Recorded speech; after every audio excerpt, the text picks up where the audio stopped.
I knew when I pulled up this is going to be a big deal.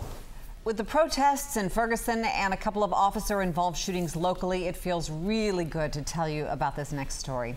An Elk Grove police officer, not even on duty, saved a life. But as News 10's Nick Monticelli tells us, the way that it happened and how it happened is far from normal.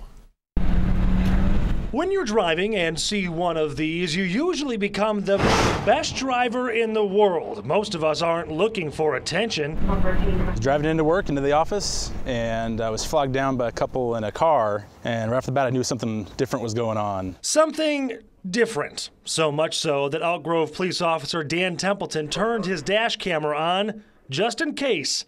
He had no idea what was waiting for him inside that SUV. I obviously had to change uniform because I was covered in stuff. The highlight of my career. It's an amazing day. Hello.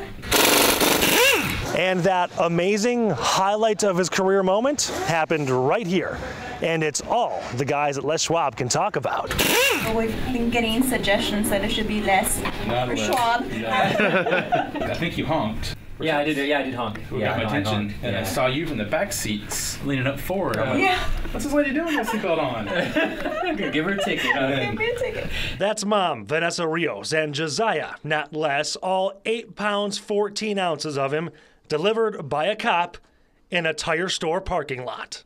The rest of the dash cam video is a little too, shall we say, personal. We haven't even seen it. He helped me out of the car, pulled me out onto the blanket, laid me down. The Les Schwab employee, though, came and he saw everything. It probably traumatized him for life. Was there any part of you that was laying on the concrete thinking, I don't know about this. This cop is about to deliver my baby and he's not a doctor? No. You were? No, I had all my faith in him. Yeah. He has it under control. And he did, but it wasn't simple. Josiah's birth was so far along, he was already crowning and not breathing. The head's already out, and it was completely blue. It was the third push that I got a good hold of the base of the head, and it popped right out. And it took a second or two, but then it started breathing and crying, and I knew things would be okay. Don't know how I would have done it without you there. You get choked up, especially because I have kids and I know the experience. And first thing I want to do is go tell my wife, who works here as well, and tell her what happened, and we both teared up a little bit. So Josiah's actual due date was August 22nd, and Mom and Dad have both decided they don't need to have a third baby because the third will probably just fall out.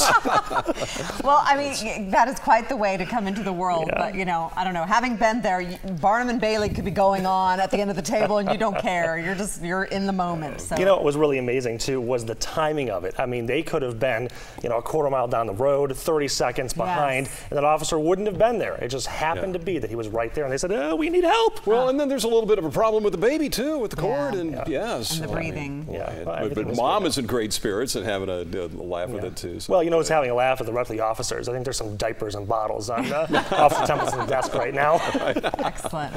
Well done, officer. Officer Dan, good stuff.